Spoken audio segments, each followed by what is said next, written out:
Milo wasn't a soldier or a hero or anything close to important. He was a human medic's assistant on a shattered medical frigate drifting through the wreckage of a battle he never should have been anywhere near.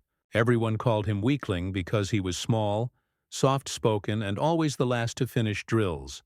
Humans in the galaxy were already considered fragile. Milo, in their eyes, barely counted as one. He was sorting burnt medkits in the lower bay when the alarm started screaming. Red lights flashed. The deck shuddered. Voices shouted orders through static.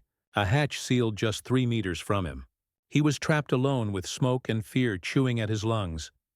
Then the emergency pod slammed against the outside of the ship with the sound of a god knocking. Magnetic clamps locked.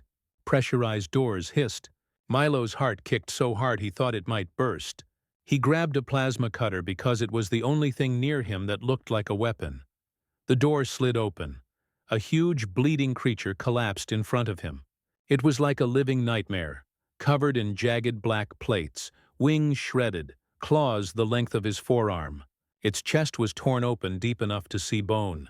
The smell of burning flesh wrapped around him, thick and sharp. He recognized it from whispers. The Mazor Reaper, a species designed for war. The deadliest monster alive. Milo should have run. Even dying, the thing could tear him apart. He stood frozen, staring into its dim, predatory eyes. It tried to rise, swayed, then crashed again. Breath rattled from its throat like thunder trying to speak. It wasn't roaring. It wasn't attacking. It was hurting. Milo's instincts kicked in before fear could stop him. He threw down the cutter and rushed for supplies. His hands shook so much he dropped the needle twice.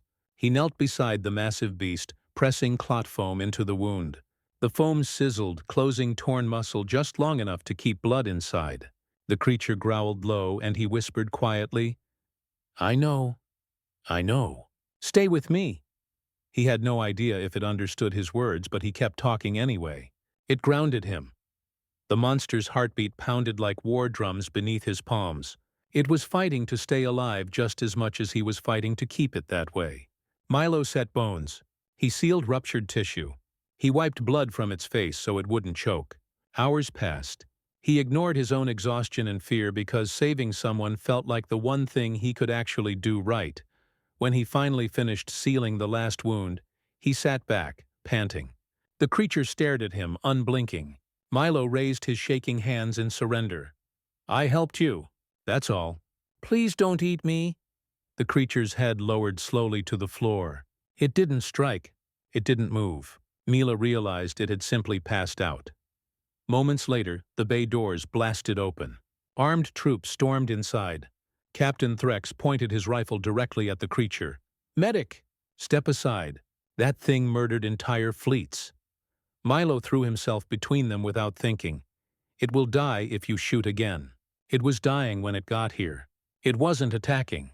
It needed help. Threx barked a laugh. "You are too weak to understand what mercy costs." Milo swallowed hard. "Maybe I'm weak. I still choose not to let someone die on the floor while I stand watching." There was a long, brutal silence. The captain lowered his weapon, disgusted. "Fine. Chain it. If it wakes aggressive, I put you both out the airlock." They dragged the beast to containment. Milo stayed by its tank every spare second. He talked to it because silence scared him. On the third day, the creature's eyes finally opened. They glowed molten gold behind jagged armor. "You saved me." The voice landed directly in his mind like a falling star. Milo nearly toppled off his stool. "You can talk? I can think. I can understand. I can speak to whom I choose." Its gaze pinned him. "Why did you choose to heal me?" "You are weak." Milo flinched. The word hit deeper from a monster born for victory. "Because life means something. Even yours." The creature studied him like it was trying to decode a new language. "I am Karux, last warborn of the Reaper line. I was created only to kill. Until you." Milo shrugged. "You protected me too. You could have killed me when you woke." "You didn't." Karux blinked slowly. "You fixed what others broke." "You are not weak." Milo's throat tightened. No one had ever said that to him. Days rolled into weeks. They became an impossible pair. The soldiers called Milo insane for guarding the beast. Carux called Milo foolish for skipping meals to help patients. They argued constantly, but something strong formed between them. Loyalty, respect, maybe even friendship. When a hostile boarding squad ambushed the frigate, alarms screamed again. Explosions tore through corridors. Milo was trapped with Carux, guards dead outside the containment door. Carux spoke calmly, "Release me, or you will die." Milo's hand hovered over the lock. Carux had promised no one mercy except him. It was a risk with only one outcome if he guessed wrong. He pressed the release. Carux burst through the ship like a storm given bones and claws. No invader survived long enough to understand what nightmare they had awakened. Milo followed, patching wounded crew, calling out warnings, trusting the beast at his side. After the last fight, as smoke curled through ruined halls, Carux turned to him. "You healed the deadliest monster in the galaxy. Now the galaxy will learn what that means." Milo shook his head with a tired smile.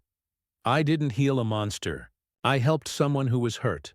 Carux lowered his massive head until their foreheads touched. "You made me more than death. You made me alive." Milo finally believed it. The weakest human had saved the strongest killer, and in doing so, he changed the fate of them both. He was weak no longer. He was enough.